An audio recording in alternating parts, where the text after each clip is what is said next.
BTV 동진 파야케야 이홍현입니다. 안녕하세요, 이동진입니다. 네, 오늘 아주 특별한 컨텐츠입니다. 바로 역대 최고의 포스터를 뽑아봤어요. 저도 방금 리스트를 받아봤는데 네. 저희가 흔히 보던 대중영화 포스터하고는 많이 다른 게 많더라고요. 포스터에 관해서는 20세기를 아우르는 것이 좋겠다라고 해서 이제 한번 그렇게 전 영화를 역사를 통틀어서 해봤고요. 올타임.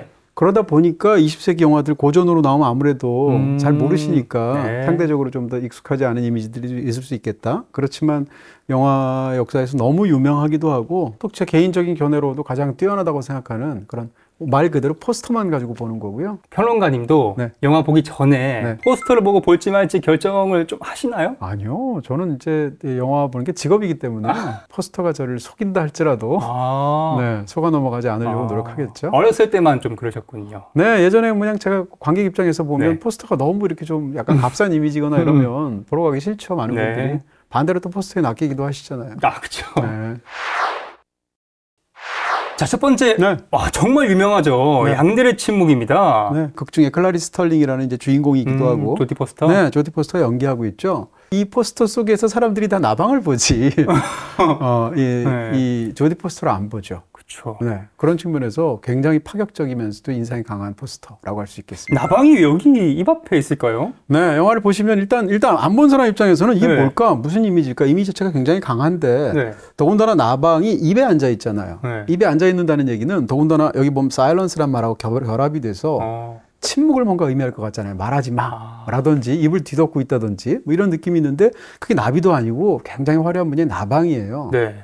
더군다나 이 나방이라는 것은 뭐라고 할까요? 일종의 이제 에벌레 단계에서 탈피를 하는 거지 않습니까? 네. 근데 영화에서 보면 이 나방이 가장 중요한 장면에서 범인의 정체를 드러내는 영화의 클라이맥스에서 그렇군요. 나방을 딱 보는 순간 범인을 직감하는 굉장히 유명한 장면이 뒤에 나오고요. 네. 더 중요하게는 이게 약간 좀 뭐라고 할까요? 의미적으로 봤을 때 이 나방이라는 것이 어떤 특정한 존재에서 이렇게 탈피해서 다른 존재가 되는 건데 범인의 범행하고 사실은 관련이 있고요. 범행 방식하고.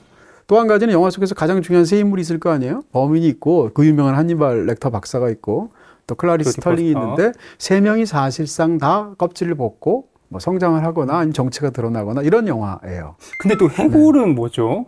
바로 이제 그 점에서 이제 네. 이것이 이제 이 비밀로 굉장히 많은 분들이 얘기하는 굉장히 유명한 포스터인데요.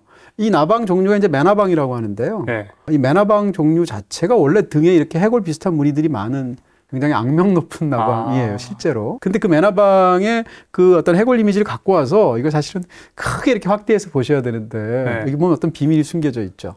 보시게 되면. 클로즈 배우시겠어요? 네, 사람이 이렇게. 있는데? 그렇습니다. 이게 사실은 7명의 여성의 나신을 담은 거고요. 이게 사실은 살바도르 달리의 굉장히 유명한 작품이죠. 아, 그 막 시계 흐물거리게 부르시는 분 그분이죠? 그렇죠. 그렇게 말할 수도 있는데 예. 살바도르 달리가 이제 회화 작품뿐만 아니라 뭐 여러 가지 굉장히 많은 작업을 했는데 어떤 작업도 했나 하면 사진 작가하고 공동 프로젝트를 한 적이 있거든요. 네. 그래서 얼핏 봐서는 그 모양으로 봐서는 해골 모양처럼 보이는데 사실은 이 뭐라고 그럴까요? 나체의 여성 모델들이 해골의 형상을 되도록 7명의 그 사람을 모아서 쓴 굉장히 유명한 사진 작품이 있어요. 근데 그 작품의 어떤 그런 방식을 차용한 거죠. 그러니까 이것을 보면 사실은 이 영화 속에서 굉장히 중요한 많은 부분들이 이 해골의 어떤 비밀스러운 이미지 그런 것들랑 관련이 되어 있죠. 죽음의 이미지가 해골이잖아요. 근데 그 안에 또 들어있는 건 굉장히 에로틱한 풍경이잖아요. 그러면서 영화 속에서는 사실은 여성 희생자만 죽이는 굉장히 뒤틀린 욕망을 갖고 있는 그런 연쇄살인마 얘기란 말이에요. 이 모든 것들이 담겨 있어서 또 이 색깔하고 이 색깔을 눈 색깔을 일치시키기도 하고 얼굴의 나머지 부분들은 사실상 표백시키다시피 해서 어떻게 보면 영화의 모든 것들이 그대로 담으면서도 궁금증을 극한으로 몰고 가는 정말 뛰어나게 만든 그런 포스터처럼 보입니다. 속된 말로 어그로만 정말 잘 끌었다. 이렇게 생각했었는데 그게 아니고 깊은 정확합니다. 뜻이 이렇게. 네, 이 당시에는 어그로란 말도 없었을 텐데. 야, 일타쌍피였군요. 네, 그렇게 얘기할 수 있겠네요. 자, 이 영화는 또 옛날에 또 블록버스터의 시작이라고 말씀하셨던. 네네, 그렇죠. 좋습니다. 네. 어떻게 생각하면 그냥 평범한 포스터처럼 보이는데 그러게요. 네, 이 조스 포스터도 굉장히 잘 만든 포스터라는 생각이 듭니다. 일단 조스라는 영화를 보러 갈 때 뭐 네. 로이 샤이더를 보러 가겠어요? 아니면 뭐 리처드 드레이프스를 보러 가겠어요? 백상아리를 보러 가는 거잖아요. 그렇죠. 이 영화가 대대적으로 홍보하는 것처럼 네. 이 영화의 핵심은 바다에서 백상아리가 출몰해서 플로리다 해안을 피바다로 만드는데 이 백상아리를 처단하는 그런 얘기 아니겠어요? 그런 측면에서 보면 이 영화에서 사람들이 보고 싶어한 모든 것을 그대로 다 집어넣었다 라고 해서 굉장히 잘 만든 포스터처럼 보이고요. 실제로 영화 속에서 보면 이게 첫 번째 희생자거든요. 아. 그 장면을 이제 압축하고 있기도 하고 네. 이 상황에서 또 굉장히 재밌는 건 우리가 또 파벨만스라는 영화를 봤잖아요. 이 영화가 스티븐 스필버그 영화잖아요. 네. 파벨만스의 마지막 장면이 엄청나게 훌륭하다고 저희가 여러 번 말씀드리기도 했는데 파벨만스 마지막 장면을 보면 진짜 중요한 것은 무엇이냐 사건이 아니라 지평선의 위치라는 게 있죠. 아, 그 지평선. 이 영화에서 수평선의 위치를 네. 보게 되면 통상적인 경우보다 굉장히 위에 있죠. 네. 만약에 이 상어를 옆에서 다가오는 것처럼 했으면 이런 느낌, 압도적인 느낌이 없었을 거예요. 근데 이 수평선의 노치를 굉장히 파벨만스에서 그 마지막 장면에서 말하는 것처럼 같은 더군다나 스필버그 영화니까 위치가 굉장히 높고요. 글자는 굉장히 강렬한 빨간색이고 그리고 상어가 밑에서 솟아오르는 것처럼 표현을 하고 있어서 공포감이 극대화되죠. 그런 면에서 스릴러로서의 어떤 그런 그 백상아리나 희생자를 놓는 위치까지 굉장히 시각적으로 강렬한 그런 뛰어난 작품이 아닌가 싶고요. 말씀해 주신 것처럼 이 작품 이후에 이제 블록버스터 시대가 네. 1975년부터 열리게 되거든요. 그런 측면에서 영화를 홍보하는 방식도 조스에 이르러서 영화의 역사가 사실상 변곡점에 놓이게 된 거예요. 그랬을 때 홍보에 어떻게 생각하면 시각적인 그런 이미지를 단일하게 압축하는 것은 정말 포스터가 가장 중요하잖아요. 그런 어떤 하나의 교과서적인 위치에 있었던 뛰어난 포스터가 아닌가 싶습니다. 어떻게 보면 제작자의 입장에서 주목도를 최대화하고 싶어서 이미 물고 있고 피가 막 철철 흘러내리고 있고 이렇게 할 수도 있는데 그런 건 이제 또 이제 검열 문제도 있을 것이고 아. 여러 가지 문제가 있을 테니까 사실은 이 정도만 딱 보여줘도 네, 충분하네요. 그렇죠. 그런 측면에서 굉장히 훌륭한 그런 포스터라고 말할 수 있습니다. 자, 다음은 짐 캐리 주연의 트루먼 쇼. 네. 짐 캐리가 웃고 있는 어떤 모습이 자연스럽게 떠오르는 네. 어떻게 생각하면 전체적으로 보면 굉장히 심플한 이미지죠. 근데 가장 복잡한 방식으로 그런 심플한 얼굴 표정을 만들었죠. 사진 이미지들 이렇게 콜라주해서 굉장히 많이 실제로 많이 만들기도 하잖아요. 요즘은 네. 네. 당시로서 이제 굉장히 신선하기도 했고 또 이것을 가장 영화의 어떤 그런 내용하고 잘 결합이 될 수 있도록 너무 잘 만들어낸 그런 콜라주 기법을 잘 활용한 뛰어난 포스터라는 생각이 들고요. 시헤이브른이라는 곳을 사실상 너무 평화로운 마을로 최고의 삶을 누리는 평온한 그런 삶을 누리는 트루먼이라는 남자의 이야기인 줄 알았는데 이게 사실은 모든 것이다. 조작되어 있는 어떤 그런 얘기라는 건 다들 알고 계시잖아요. 네. 그랬을 때 이 남자의 이렇게 굉장히 행복해 보이는 표정이 사실은 수많은 사진들의 연속으로 되어 있고 이 사진들 하나씩 하나씩 보시게 되면 확대해서 보면 다 이 영화 속에 등장하게 되는 이 트루먼의 어린 시절이라든지 현재라든지 이런 것 등등을 각각 순간들을 수많은 사진들을 집어넣어서 만든 거죠. 이런 이미지들이 모여져서 만들어진 거대한 이렇게 행복한 듯한 표정은 사실은 가짜 아이덴티티라는 거죠. 그렇죠. 그런 측면에서 이런 이 만들어낸 기법 자체가 이 영화의 어떤 핵심적인 주제를 담고 있는 굉장히 흥미로운 그런 것이고요. 또 이름조차도 트루먼이잖아요. 진실한 사람이잖아요. 네. 근데 이 남자는 사실은 속고 있는 거잖아요. 그런 측면에서 포스터가 주는 압도적인 그런 느낌이 있는 좋은 포스터라고 할 수 있겠습니다. 평론가님이 숫자 강박에 이거 혹시 세보시지 않으셨어요? 모자이크 몇 개인지? 이건 그냥 곱하기 하면 될 것 같은데. 가로축 가로 세고 세로축 세가지고 곱하면 될 것 같아요. 바둑판처럼. 네. 네, 노란색 색감이 돋보이는 리틀 미스 션샤인입니다. 네, 뭐 제가 유달리 이 포스터를 좋아하기도 하는데요. 노란색이 이제 뭐 하얀색 다음으로 사실 명도가 높잖아요. 네. 그러니까 한번 쓰면 눈에 확 들어오잖아요. 그런 상황에서 일단 글자 자체는 또 검은색으로 표현하기도 하고 그래서 일단 시각적으로 굉장히 강렬하게 다가오는데 노란색이 또 따뜻한 느낌 주잖아요. 네. 미스 리틀 선샤인 영화 보시게 되면 사실은 결국은 따뜻한 가족 영화잖아요. 치고받고 싸우긴 하지만. 그렇습니다. 네. 뭐 별별 일이 다 일어나게 되지만 그런 측면에서 영화의 느낌 같은 것을 이 색감과 인물들의 동작은 또 굉장히 역동적이죠. 이 결합해서 잘 보여주는 아주 멋진 포스터가 아닌가 싶고요. 이 포스터에서 다루고 있는 이 한 가족의 이 지금 움직임이 영화 속에 실제로 가장 중요한 장면이에요. 재밌는 장면인데 이 장면이 코믹하기도 하면서 굉장히 역동적이잖아요. 그러니까 배우 한 명 한 명의 이 맡은 배우가 누구인지를 드러낸다기보다는 이 가족의 어떤 굉장히 우스꽝스러우면서도 재밌고 우리의 호기심을 자극하는 그런 영화 속의 한 장면을 포스터에 그대로 잘 이식했다는 측면에서도 훌륭하고요. 이 달리고 있는 영상 장면으로 만든 포스터도 있더라고요. 아, 그렇군요. 네, 여기 보시면 사실 이 배우들 자체가 굉장히 연기를 잘하지만 이 당시에는 이 배우들이 이렇게 유명하지 않았거든요. 한두 명을 내세우기보다는 가족의 어떤 군상들을 굉장히 재밌는 상황 속에서 옮겨다 놓음으로써 굉장히 영화를 궁금하게 만들어주는 나중에 이제 사실은 나온 거잖아요. 이게 리뷰들이 다 나와서 이렇게 인용한 건데 리뷰 포스터들은 좀 약간 좀 품질이 좀 떨어지는 것처럼 보이거든요. 근데 리뷰 포스터 치고도 굉장히 이런 하다못해 이런 사선 방향부터 시작해서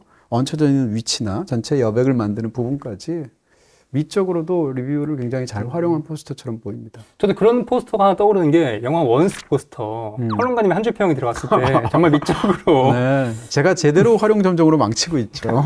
네. 자, 다음은 프랑스의 증오라는 영화죠. 아주 네. 다크합니다. 왜 영화가 어떤 느낌인지 확 들어오죠. 네. 일단 뭐 흑백으로 검은색으로 굉장히 강렬하게 처리했고요.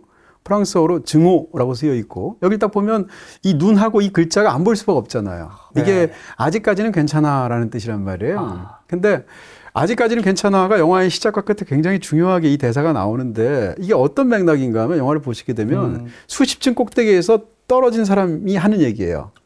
49층, 뭐 48층, 뭐 35층 이렇게 떨어지는데 떨어지는 그 와중에 이 남자가 아직까지는 괜찮아, 아직까지는 괜찮아 이래요. 그러니까 그 말이 얼마나 어떻게 생각하면 한편으로는 어리석을 수도 있고 한편으로는 아이러니할 수도 있고 그렇잖아요.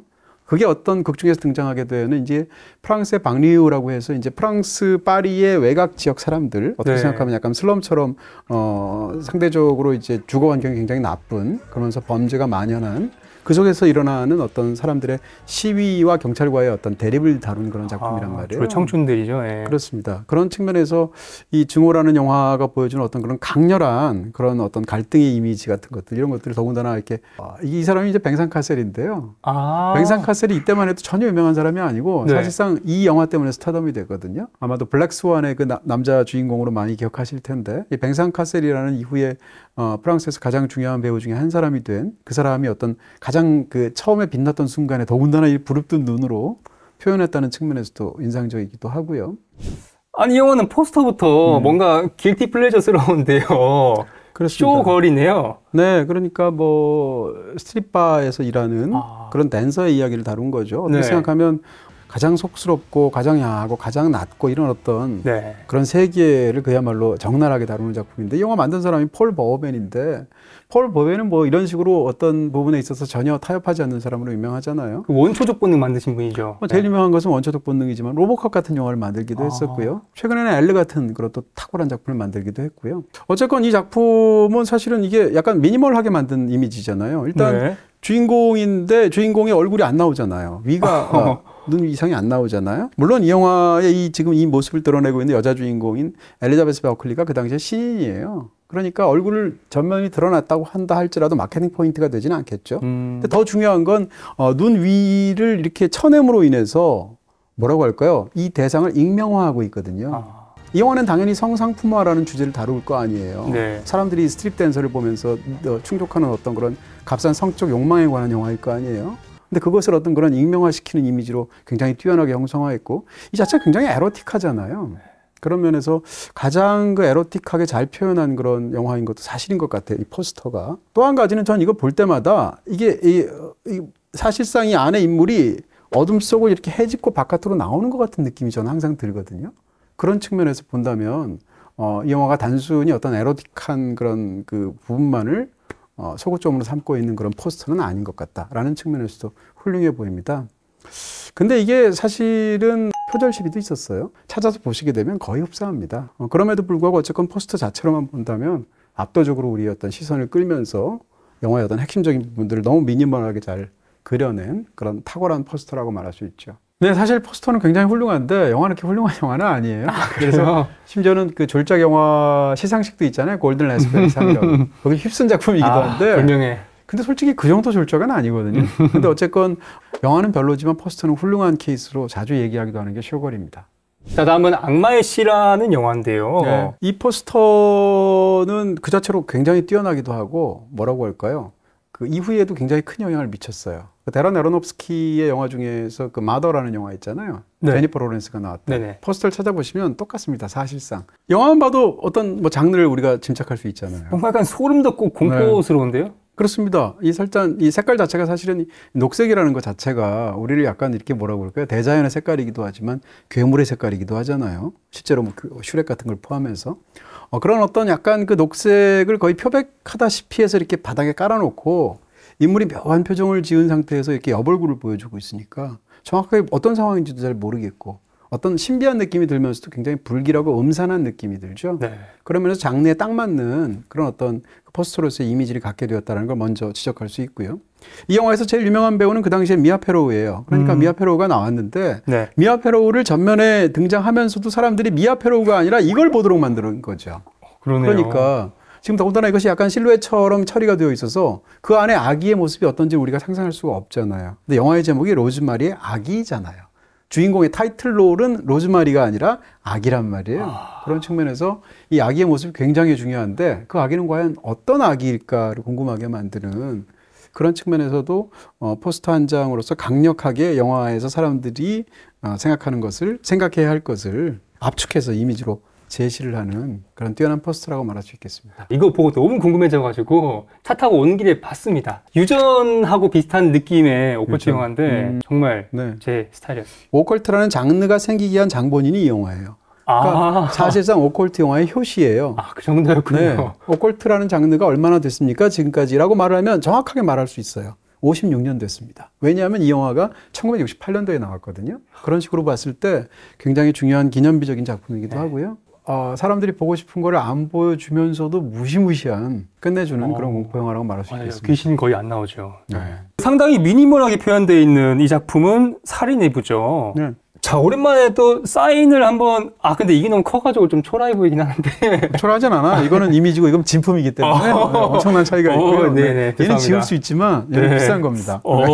이건 사실은 제가 뭐 이런 포스터 같은 걸 좋아하잖아요. 네. 이 포스터 워낙 유명하고 또 좋아하는 포스터 이거 솔바스라는 사람에 대한 생각도 있고 해서 네.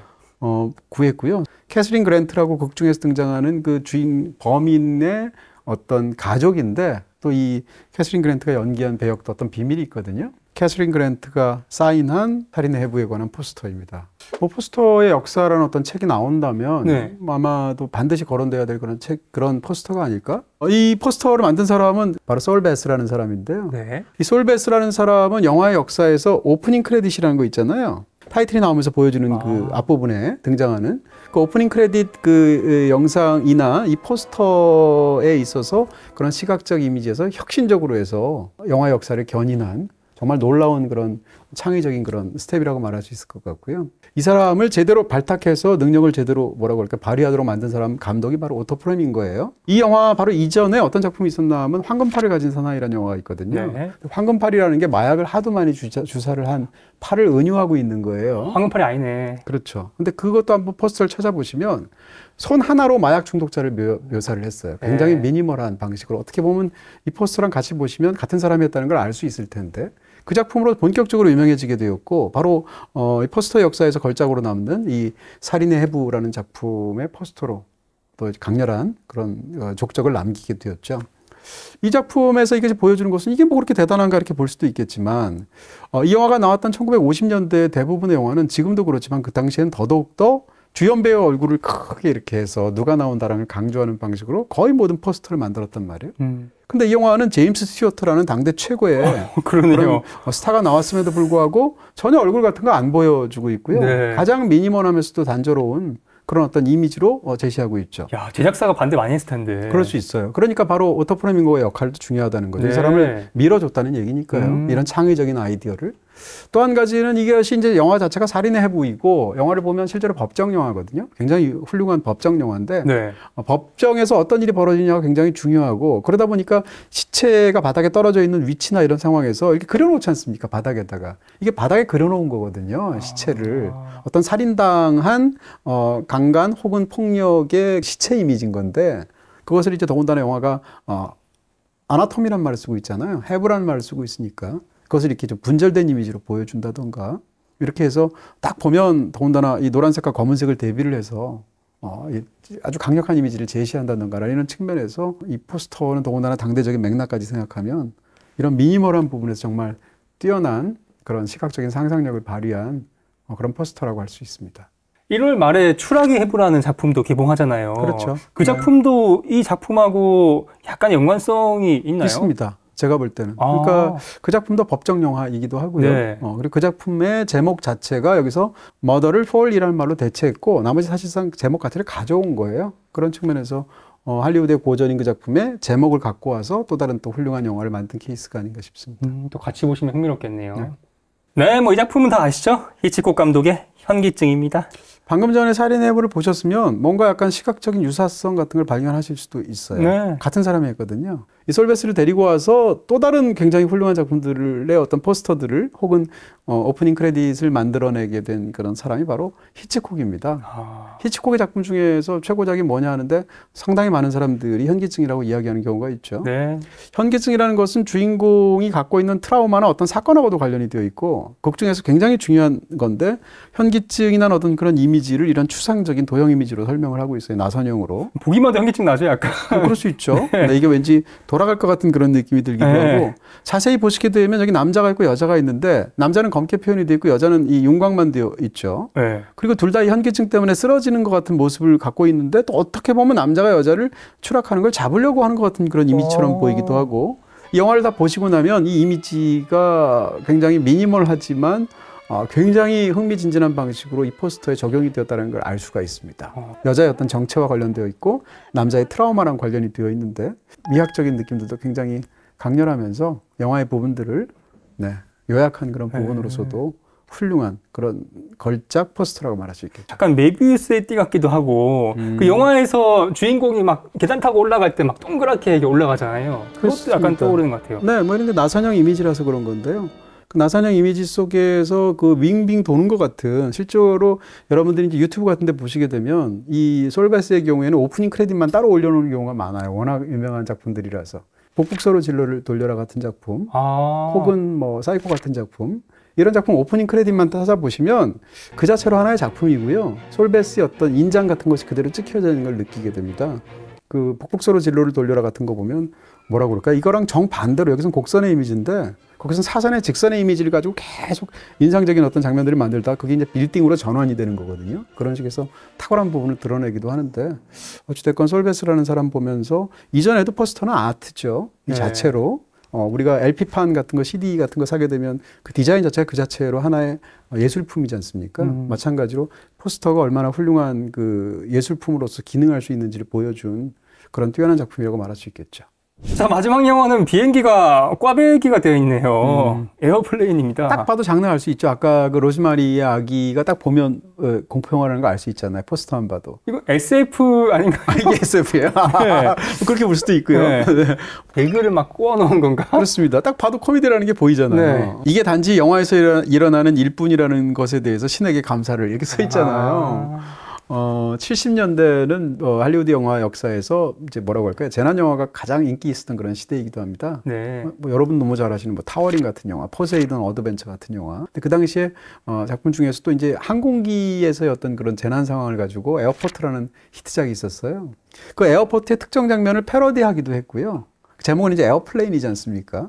비행기 안에서 벌어지는 굉장히 위급한 상황을 코미디로 바꾼 거예요. 처음부터 끝까지. 몸개그도 있고요. 뭐 말장난도 있고. 그러면서 또 영화 속에서 벌어진 어떤 패러디도 있고 이렇게 해서 굉장히 재밌는 코미디고 당대에 엄청난 성공을 거뒀고요.